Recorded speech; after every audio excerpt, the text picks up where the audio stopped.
Hey everybody, I just wanted to talk for a minute about the new PFM album called I Dreamed of Electric Sheep, and I wanted to play with my green screen a bit. So just to start off, I want to mention that I'm pretty familiar with the 70s catalog by this band, but only the 70s catalog. So I had looked up some new progressive rock albums coming out because I wanted to try to be on top of review game in the future, and I saw that PFM was coming out with a new album, so I wanted to check it out instantly. And I was thinking ahead of time, is this going to be watered down garbage? Is it going to be reliving the 70s? Is it going to be pushing new boundaries? I had no idea what to expect, honestly. I didn't know who was in the band, so I did a little bit of research, and it seems like the original drummer is the lead vocalist at this point, and him and the bassist and keyboardist, who had been in the band for a great majority of the band's history. The two of them were trading tracks over the internet and were inspired by the pandemic and just kind of the vibe everybody was giving out and our trapped condition. And it reminded them of Blade Runner and the book that it was based off of, Do Androids Dream of Electric Sheep, from 1968. And coincidentally, my video coming out on Sunday is about Vangelis, who wrote the music for Blade Runner. And the music on this is a much different vibe, but it's still telling the story along with some details that were missing from the Blade Runner version of the story. So I turned on this album this morning, again, not knowing what to expect, and it started with orchestration that was just incredibly composed, and it started with a bang, and then the full band comes in, and it's just like, oh wow, this is something I've been missing from my life, potentially. But in the end, after listening to the full album, it is one of my predetermined ideas of it, which is, it's kind of just reliving the 70s prog rock days.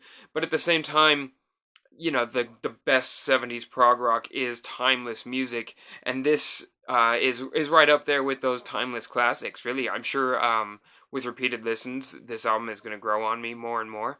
But from my first impressions, I really enjoyed it.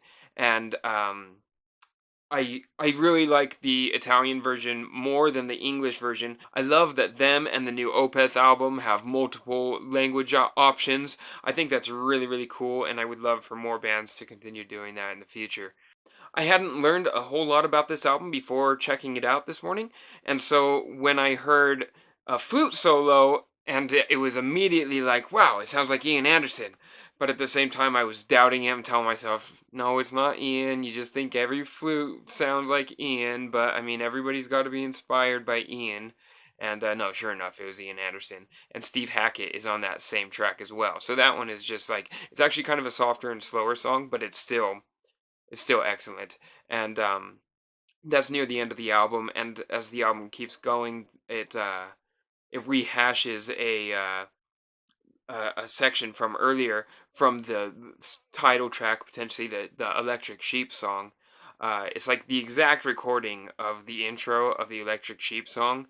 They do that again, but then the song goes in a new direction, and it eventually becomes a jam just filled with tons of solos, keyboard solos, guitar solos. There's also a part on this that has an awesome violin solo.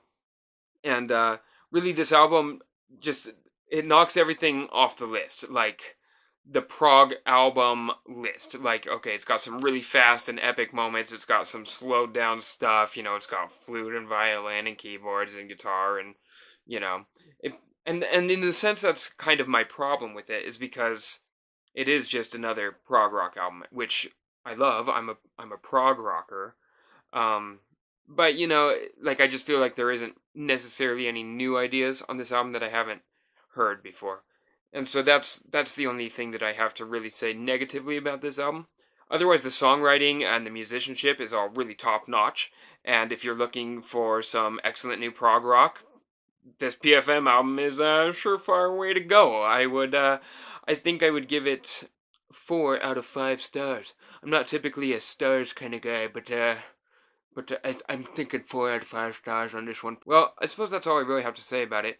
Except for I kind of feel like I feel like the past years have had really watered down progressive rock, and so that's what I was scared of encountering with this release, and I'm super glad it was not super watered down prog rock. And I'm wondering, do you guys think that the world is making a shift into where even these prog rock bands that tried new things in the 80s and the 90s and whatnot, are they all starting to come back to realizing that it's prog that made them sell in the first place, and it's prog that their audience wants to hear? I think that's the way we're going, and that's why the new Yes album is really good too. Let me know down in the comments, how did you guys feel about this album?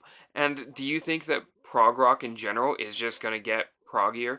But again, not in the progressive sense that it's pushing the bar in new directions. It's the progressive rock we have today is progressive in the sense that it's the genre progressive rock, which is fine. Let me know in the comments. Do you guys think I'm just crazy here or something? I got a new video coming out on Sunday about Vangelis, and so if you're into Blade Runner and all that jazz, I hope you'll enjoy that video. Thanks for watching. Please like this video if you enjoyed it, and have a great listening session.